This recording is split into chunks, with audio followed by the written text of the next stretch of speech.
Hi hello welcome to కొలుగురి 24/7 news channel. మన దేశానికి స్వాతంత్రం ఎప్పుడు వచ్చింది? మనకు జెండా పండుగ ఎప్పుడంటే ఎంతటి చిన్న పిల్లోడైనా తడుముకోకుండా ఆగస్టు 15 అంటారు. అయితే ఇదే ఆగస్టు నెలలో పాకిస్తాన్ దగ్గర ఉన్నటువంటి బలూచిస్తాన్ కూడా ఇది మా స్వాతంత్ర దినోత్సవం అని చెబుతోంది.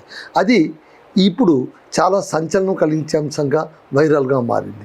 కారణం ఏంటంటే బలూచిస్తాన్ బ్రిటిష్ వాళ్ళు పాలన ముగిసే సమయంలో అప్పటి ఖలాత్ సంస్థానం బ్రిటిష్లలో ఉన్న ఒప్పందం ముగిసిందని ప్రకటించింది. సో ఖలాత్ సంస్థానం బ్రిటిష్ వీళ్ళిద్దరి మధ్య ఉన్న ఒప్పందం ముగిసిందని చెప్పిన తర్వాత 1947 ఆగస్టు 11న తమది స్వతంత్ర రాజ్యమని ప్రకటించింది బలూచిస్తాను. అది స్వతంత్ర, ఇక్కడ చూడండి, this is the map. Balochistan republic అని ఇక్కడ చెప్పారు. ఇక్కడ ఏంటంటే మీరు జాగ్రత్తగా చూడండి, ఆగస్టు 11ను బలూచ్ ప్రజలు అసలైన స్వాతంత్ర దినోత్సవం అని వాళ్ళు చెబుతూ ఉన్నారు. కారణం ఏంటంటే 1947 ఆగస్టు 11న స్వాతంత్ర ప్రకటన జరిగింది. బలూచ్ సంస్థానం బ్రిటిష్ ఒప్పందంతో ముగిసిందని తమది స్వతంత్ర రాజ్యమని ప్రకటించింది. అయితే ఇదేమైపోయింది, ఇక్కడ వీళ్ళు స్వతంత్ర రాజ్యమని అనుకున్నారే కానీ పాకిస్తాన్ అధికారికంగా బలూచిస్తాన్ను పాకిస్తాన్లోకి విలీనం చేసుకునింది. సో 1947 ఆగస్టు 11న తమది స్వతంత్ర దేశమని బలూచ్ ప్రకటించిన 1948 మార్చ్, చూడండి, 47 ఆగస్టు 11న ప్రకటించారు వాళ్ళు. కానీ 1948 మార్చిలోన ఖలాత్ పాకిస్తాన్లో విలీనమైంది. ఖలాత్ మళ్ళీ పాకిస్తాన్లో విలీనమైంది. బ్రిటిష్ వాళ్ళతో ఒప్పందంతో ఉండింది, ఒప్పందం గడువు ముగిసింది, ఇక స్వతంత్రం మీ ఇష్టం, మీరు ఏమైనా చేసుకోండి అని అన్నప్పుడు వెంటనే ఆ ఖలాత్ ఏమైంది, పాకిస్తాన్లో విలీనమైంది, అధికారికంగా విలీనమైంది. అయితే అది స్వచ్ఛంద విలీనం కాదని, అయితే ఇక్కడ బలూచి వాళ్ళు చెప్పేది ఏంటంటే ఖలాత్ ఏదైతే విలీనం జరిగిందో పాకిస్తాన్తో అది స్వచ్ఛందమైనటువంటి, అంటే మాకుగా మేము వచ్చి విలీనం కాలేదు, సైనిక రాజకీయ చర్యలతో పాకిస్తాన్ బలవంతంగా విలీనం చేసుకునింది అని వాళ్ళు ఇప్పుడు వివాదాన్ని లేవనెత్తున్నారు. అంటే ఇది ఈరోజు వచ్చిన వివాదం కాదు, ఎప్పటి నుంచో కూడా బలిస్తాన్ అనేటువంటిది ఒక ప్రత్యేక దేశంగా కావాలని వాళ్ళు పోరాడుతూనే ఉన్నారు. ముఖ్యంగా ఆపరేషన్ సింధూర్ సమయంలోన, పాకిస్తాన్ ఇండియా మధ్య వార్ జరిగిన సమయంలోన బలూచిస్తాన్ వాళ్ళు చాలా సంతోషించింది ఏంటంటే పాకిస్తాన్కు మంచి బుద్ధి వచ్చిందని బలూచిస్తాన్ రిపబ్లిక్ నాయకులు వాళ్ళు హర్షాతిరేకాలు కూడా వ్యక్తం చేసిన సందర్భాన్ని మనం చూడొచ్చు. పాకిస్తాన్ బలంగా చేస్తున్న ఆరోపణలు, విదేశీ ఆరోపణలు ఏంటి అంటే ఇండియా పరోక్షంగా బలూచిస్తాన్కు మద్దతు పలుకుతోంది, పాకిస్తాన్లోన రాజకీయ అశాంతికి భారత్ కారణమవుతోంది అని వాళ్ళు బలంగా ఆరోపిస్తున్నారు. సో ఇది ఒక అంతర్జాతీయ వివాదంగా కూడా మారింది. అయితే ఇది స్వతంత్ర దేశంగా అవతరిస్తుందా అవతరించదా అనేది కాస్త పక్కన పెడితే ప్రస్తుతానికి మాత్రం బలూచి రిపబ్లిక్ స్థాన్ అనేటువంటిది రిపబ్లిక్ డే ఉత్సవాలు ఆగస్టు 11న మేము నిర్వహించబోతున్నాము, మీరందరూ మాకు మద్దతు పలకాలని ప్రపంచ దేశాలకు అది విన్నవించుకుంది. ఇది ఇప్పుడు సంచలనం కలిగించేటువంటి అంశం. ఇప్పుడు ఒక దేశంలోన విలీనమైపోయి అంతర్భాగంగా ఉన్నటువంటి ఒక ప్రాంతము ఉన్నట్టుండి మాది సపరేట్ దేశం, అవర్ ఇస్ సపరేట్ నేషన్ అని ప్రకటించుకోవడమే కాకుండా ఆగస్టు 11 అంటే దానికి ఒక చారిత్రక నేపథ్యం ఉంది కాబట్టి వాళ్ళు ఆగస్టు 11 అంటున్నారు. ఇది ఆగస్టు నెల, ఇక ఒక 3-4 రోజుల్లోనే మనకు ఆగస్టు 11 వచ్చేస్తుంది. కాబట్టి ఏం జరుగుతుంది అనేటువంటి ఉత్కంఠ ఇప్పుడు ప్రపంచవ్యాప్తంగా అందరిలోనూ పట్టుకునింది. ప్రపంచ దేశాలన్నీ కూడా ఇప్పుడు పాకిస్తాన్ వైపే చూస్తున్నాయి. ఏం జరుగుతోంది, బలూచిస్తాన్ నిజంగా కూడా స్వతంత్ర దేశంగా జెండా ఎగరవేస్తుందా, అక్కడ ఏమి యుద్ధాలు జరగవా, మరి పాకిస్తాన్ సైన్యం చూస్తూ ఊరుకుంటుందా, వాళ్ళను ఎలా నిలబరిస్తుంది, బలప్రయోగం చేస్తుందా, మరొకసారి సైనిక చర్య లాంటిది ఏమైనా చేపడుతుందా, ఇవన్నీ కూడా అనుమానాలు ఇప్పుడు అందరి మధ్యలోన తలెత్తుతున్నాయి. సో ఇక్కడ ఏంటంటే 1948 మార్చిలో ఖలాత్ పాకిస్తాన్లో విలీనమైంది. అయితే అది స్వచ్ఛంద విలీనం కాదు, సైనిక రాజకీయ ఒత్తిడితో జరిగిందని బలూచ్ జాతీయవాద సంస్థలు ఇప్పుడు వాదిస్తున్నాయి. ఎప్పటి నుంచో వాదిస్తున్నాయి, ఈ మధ్య కాలంలో చాలా బలంగా వాదిస్తున్నాయి. కానీ పాకిస్తాన్ ఏమంటుంది, కాదు, అది చట్టబద్ధమైన విలీనము, కాన్స్టిట్యూషనల్ అలైన్మెంట్, అంటే అది చట్టబద్ధంగానే వాళ్ళు విలీనమయ్యారు కాబట్టి ఇప్పుడు దాని వాదోపవాదాలకు తావు లేదు అని పాకిస్తాన్ నిర్ద్వంద్వంగా ఖండిస్తోంది. తాజాగా బలూచ్ స్వాతంత్ర అనుకూల వర్గాలు అంటే బలూచ్ లిబరేషన్ వాళ్ళు ఏమంటున్నారంటే మాకు స్వాతంత్రం ఎట్టి పరిస్థితుల్లోనూ కావాలి, మేము మీతో కలిసి ఉండలేము, మాకు అనవసరం, మాది స్వతంత్ర దేశం, మొదటి నుంచి కూడా మాది స్వతంత్ర దేశమే, మీరు బలవంతంగా మమ్మల్ని కలుపుకున్నారు, మేము ఇంకా మీ దగ్గర ఉండదలుచుకోలేదు, వేరుపడిపోతున్నాము అని వాళ్ళు చాలా గట్టిగా వాదిస్తున్నారు. సో ఇక్కడ ఏంటి, తాజాగా బలూచ్ స్వాతంత్ర అనుకూల వర్గాలు ఏమంటున్నాయంటే ఆగస్టు 11ను బలూచిస్తాన్ రిపబ్లిక్ డేగా ప్రకటించేశారు. అది ఇక్కడ విశేషం.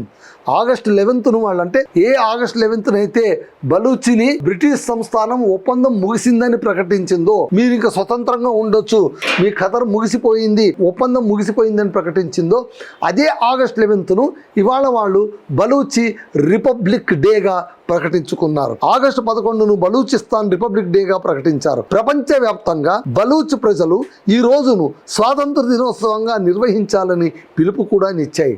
అట్ ది సేమ్ టైం ఐక్యరాజ్య సమితి భారత్తో సహా ప్రపంచ దేశాలకు బలూచిస్తాన్ ప్రత్యేక దేశంగా గుర్తించాలని బలూచ్ నాయకత్వం కోరుకుంటూ విన్నవించింది కూడా. మీరందరూ కూడా మమ్మల్ని ప్రత్యేక దేశంగానే గుర్తించండి అని. అంటే ఇదేంటి, ఏకంగా పాకిస్తాన్ అగ్నిగుండంలా మారడానికి ఇదొక ప్రధాన కారణంగా మారబోతోంది. ఇప్పటికే అక్కడ చాలా అశాంతి కార్యకలాపాలు ఉన్నాయి, తీవ్రవాద దాడులు ఉన్నాయి, ఉగ్రవాద సంస్థలను పెంచి పోషిస్తున్నటువంటి ఆ దేశంలో ఏ రోజు కూడా ప్రశాంతమైన రోజులు లేవనే మనం చెప్పొచ్చు. దీనికి తోడు గాలికి తోడైనట్టు, అంటే నిప్పుకు గాలి తోడైనట్టు ఇప్పుడు బలూచిస్తాన్ రిపబ్లిక్ డే నినాదం కూడా ఊపందుకోవడంతో పాకిస్తాన్ బిక్క చచ్చిపోయిందని మనం చెప్పాల్సి ఉంటుంది. కాబట్టి ఐక్యరాజ్య సమితి భారత్ సహా ప్రపంచ దేశాలకు కూడా విన్నవించింది. బలూచిస్తాన్లో అంటే ఎందుకు బలూచిస్తాన్ పాకిస్తాన్ ఇంతగా పట్టుబడుతోంది, వదిలేయచ్చు కదా అంటే లేదు, అక్కడే చాలా కీలకమైన అంశాలు ఉన్నాయి. ఇక్కడ ప్రాకృతికమైనటువంటి ఖనిజ సంపద ఉంది, ఇది చాలా ముఖ్యం అన్నమాట. ఏంటి అంటే ఇక్కడ అపారమైన ఖనిజ సంపద ఉంది. ఏంటిది, సహజ వాయువులు, న్యాచురల్ గ్యాస్ ఉన్నాయి, న్యాచురల్ మినరల్స్ ఉన్నాయి, అలాగే బంగారం, రాగి, బొగ్గు వంటి అపారమైన ఖనిజ సంపద ఈ నేలలో సుక్షేత్రంగా ఉంది. కాబట్టే దాన్ని వదులుకోవడానికి వాళ్ళు ఎట్టి పరిస్థితుల్లోనూ అంగీకరించట్లేదు. ఎందుకంటే అది ఆర్థిక వనరు కదా, దాన్ని ఎలా వదులుకుంటారు? సో దాన్ని వదులుకోవడానికి పాకిస్తాన్ ససేమిరా అంటోంది. ఈ వనరులను పాకిస్తాన్ దోపిడీ చేస్తుందని బలూచ్ జాతీయవాదులు అంటున్నారు. బట్ బలూచ్ జాతీయవాదులు ఏమంటున్నారు, వీళ్ళు విలీనం చేసుకునేది కాకుండా మా ప్రాంత సంపదనంతా దోచుకుపోతున్నారు, మమ్మల్ని బికారుల్ని చేస్తూ ఉన్నారు అని వాళ్ళు ఆరోపిస్తున్నారు. కేవలం ఖనిజ సంపదలకే పరిమితమైందంటే దీనికి ఇంకొక రాజకీయమైన అంతర్జాతీయ పరమైనటువంటి ప్రాముఖ్యత కూడా ఉంది. ఏంటి అంటే చైనా పాకిస్తాన్ ఎకనామిక్ కారిడార్ అనేది ఒకటి ఉంది. ఆ కారిడార్లోన ఉమ్మడిగా అటు చైనా ఇటు పాకిస్తాన్ ఇరు దేశాలు కలిసి అభివృద్ధి చేసుకుంటూ ఉన్నాయి. అంటే కారిడార్లోన పలు వెంచర్స్ చేస్తున్నాయి. ఆ ప్రాంతంలోన అంటే ఎకనామిక్ కారిడార్లోన బలూచిలోన భాగమైనటువంటి గ్వాదర్ పోర్ట్ కూడా ఉంది. ఈ గ్వాదర్ పోర్ట్ ఏంటి, బలూచిస్తాన్లోనే ఉంటుంది. ఇది కూడా ఎకనామిక్ కారిడార్లోన అంతర్భాగం. అందువల్ల ఈ ప్రాంతానికి వ్యూహాత్మకమైన ప్రాధాన్యం ఉంది, స్ట్రాటజికల్ ఇంపార్టెన్స్ కూడా ఈ ప్రాంతానికి ఉంది. 1948 నుంచి పలు దఫాలుగా అంటే ఎప్పుడైతే పాకిస్తాన్ విలీనం చేసుకొనిందో చట్టబద్ధంగానే చెప్తోంది, కానీ విలీనం చేసుకున్న తర్వాత పలు సందర్భాల్లోన ఉద్యమాలు తలెత్తుతూనే ఉన్నాయి. మేము వేరుపడిపోతాము అని వేర్పాటు ఉద్యమాలు తలెత్తుతూనే ఉన్నాయి. 1948 నుంచి పలు దఫాలుగా బలూచ్ వేర్పాటువాద ఉద్యమాలు కొనసాగుతున్నాయి. అదృశ్యాలు అంటే డిసపియర్, మనుషులు మాయమైపోవడం, మానవ హక్కుల ఉల్లంఘనలు, సైనిక చర్యలు, బలూచ్ సంస్థలు నిరంతరం ఆరోపణ చేస్తున్నటువంటి ప్రధానమైన అంశాలు. అంటే ఏంటి, కిడ్నాపింగ్స్ జరుగుతున్నాయి, హ్యూమన్ రైట్స్ వైలేషన్ జరుగుతున్నాయి, ఆ తర్వాత అరాచకం కూడా జరుగుతోంది. మళ్ళీ ఈ హ్యూమిలియేషన్ను మేము తట్టుకోలేకపోతున్నామని బలూచిస్తాన్ ప్రజలు ఆక్రోశిస్తున్న మాట అయితే వాస్తవం అంటున్నారు బలూచ్ స్వతంత్రవాదులు. 2025లో బలూచ్ నాయకుడు మీర్ యార్ బలూచ్ రిపబ్లిక్ ఆఫ్ బలూచిస్తాన్ పేరుతో స్వాతంత్ర ప్రకటన చేయడం, అంతర్జాతీయ మద్దతు కూడా కోరడంతో ఈ అంశం మళ్ళీ ప్రపంచ దృష్టిని ఆకట్టుకుంది. బలూచ్ నాయకులు భారత్ ఉద్యమానికి నైతిక దౌత్యపర మద్దతు ఇవ్వాలని కోరుతున్నారు. అయితే ఇప్పటి వరకు భారత ప్రభుత్వం ఈ విషయంగా స్పందించలేదు. విదేశీ వ్యవహారం, పైగా దాయాది రాష్ట్రం, పక్కనే ఉన్న రాష్ట్రం కాబట్టి ఎడాపెడా నిర్ణయాలు తీసుకోకుండా ఆచితూచి అడుగులు వేస్తోంది. సో ఓవరాల్గా మనం తీసుకుంటే దిస్ ఈజ్ ది మ్యాప్. ఇక్కడ చూడండి, ఇక్కడ బలూచిస్తాన్ ఉంది, ఇది కలాత్, ఇది క్వెట్టా, ఇది గ్వాదర్. చైనా పాకిస్తాన్ ఎకనామిక్ కారిడార్లోనే గ్వాదర్ కూడా ఉంది. ఆ తర్వాత టర్బత్, ఈ మధ్యలో ఉండేది బలూచిస్తాన్. సో వీళ్ళు ఏమంటున్నారు, మా దేశం, మా హక్కు, మా స్వాతంత్రం అని వీళ్ళు అంటూ ఉన్నారు. మరి ఏమవుతుందో చూడాలి. దీనికి మళ్ళీ పాకిస్తాన్ ఏ విధంగా స్పందిస్తుందో చూడాలి. అంత ఖనిజ సంపద ఉన్న ప్రాంతాన్ని, వ్యూహాత్మకమైనటువంటి ప్రాంతాన్ని వదులుకోవడానికి సాధారణంగా ఏ దేశాలు కూడా సుముఖం చూపవు. కానీ ఇక్కడ విలీనం అనేదే బలవంతంగా జరిగింది అన్నప్పుడు ఈ ఉద్యమం ఎప్పటికైనా సరే రగిలేటువంటి అవకాశాలు ఉన్నాయి. కాబట్టి బలూచిస్తాన్ అంశం ఇప్పుడు కేవలం ప్రాంతీయ సమస్య కాదు.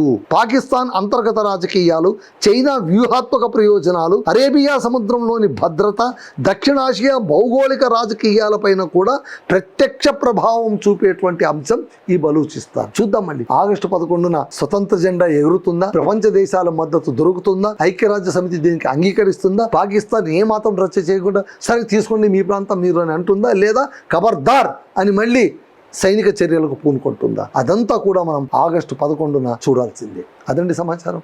That's all.